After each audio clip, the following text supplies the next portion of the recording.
Assalamu alaikum and good evening to all dear friends.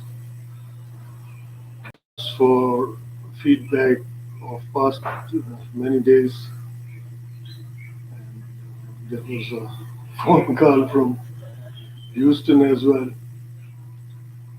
Um, I have to explain few things.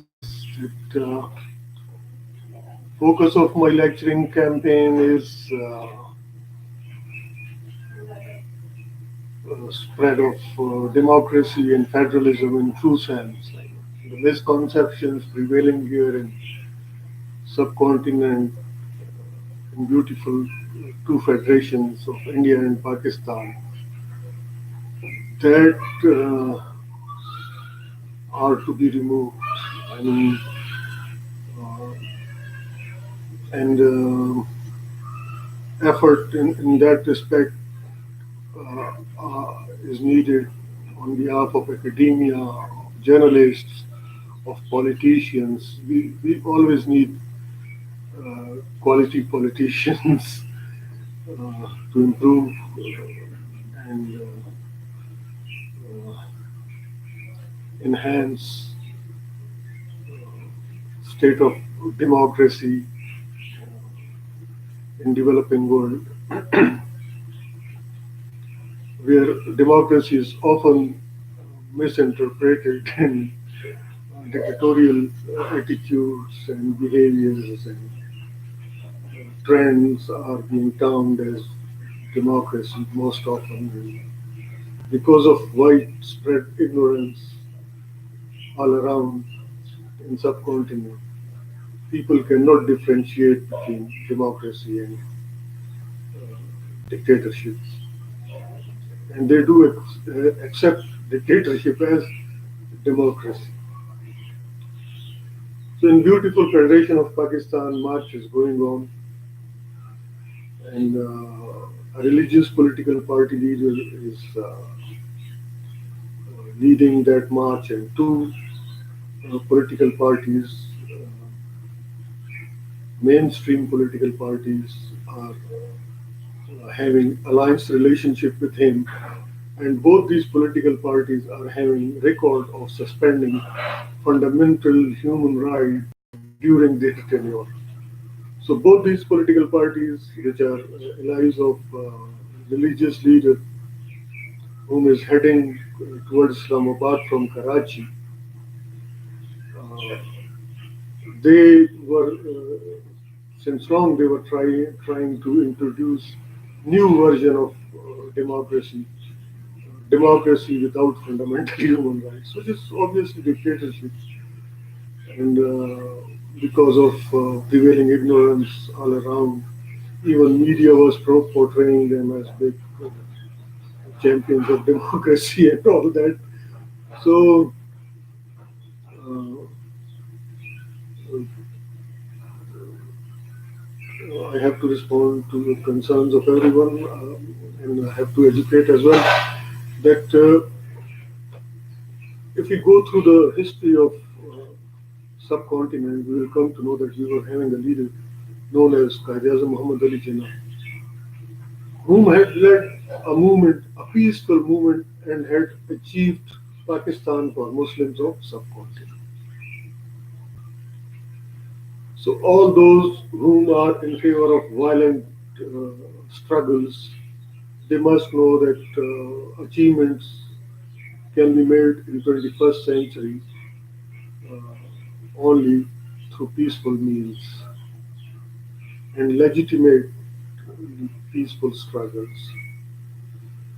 And any violent attitude and violent behavior and violent struggle is simply a law and order issue,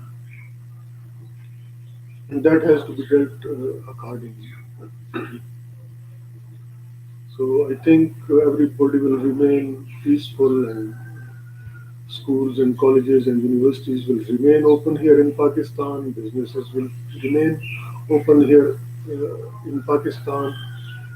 Private and government property will not have any damaging effects because of this movement. ongoing one, and citizens will be safe, will be protected by state, and at the same time, we will launch a joint effort to educate everyone that logical and peaceful behavior uh, can bring fruits. And its ample example is achievement of Pakistan without firing a single bullet. Qaid-e-Azam Ahmad Ali Jinnah, through table talks, through taking world opinion in favor of Muslims, through his logical arguments, he had achieved Pakistan for all of us, and we are living safe here, and we are not facing that victimization which minorities in India are facing today. Um, as far as situation in Kashmir is concerned, we are dependent upon sources. I mean, no journalist is allowed to enter in Indian occupied Kashmir. In Pakistan, our army has invited foreign diplomats, journalists to visit Pakistani side of Kashmir along control line, and there were no terrorist camps. Everything is fine there,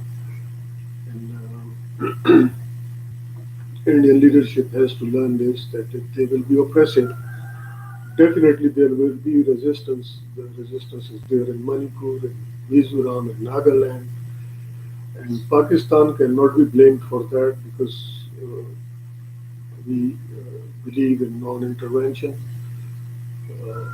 and we does not want to destabilize India because in case of disintegration of India, there will be huge rush of immigrants towards Pakistan, and over 1 billion population of India. If they just rush towards Pakistan, we will be nowhere. So we want stability in the region. We want peace in the region, and we are a peace-loving country. And every UN member country, if it's not peace-loving, cannot retain its membership. That Indian leadership has to understand. And I hope that there will be improvement in prevailing conditions here.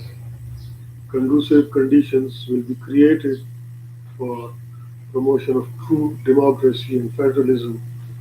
Federalism provides for protection of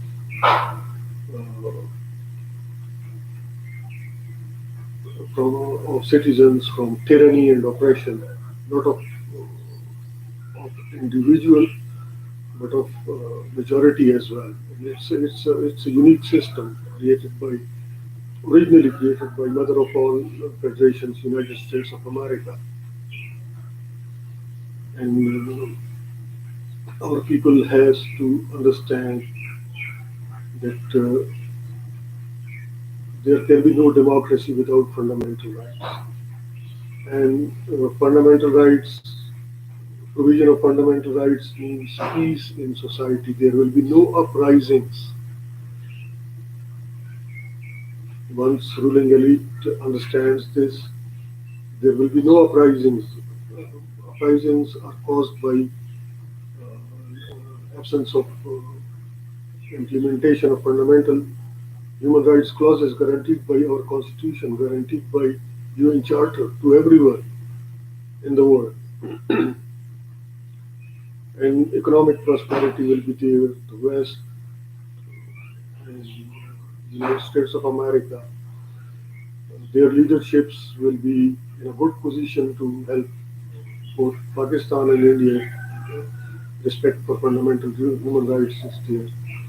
Because you see, the major objection is often raised against US leadership that they are supporting dictators here in India and Pakistan whenever they try to be of some help.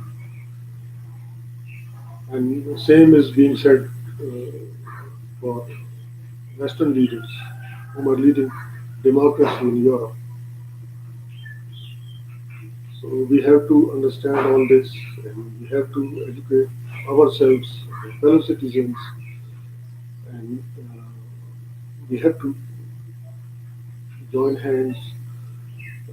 All pro democracy elements can win peace through peaceful struggle in subcontinent and can win prosperity as well for everyone.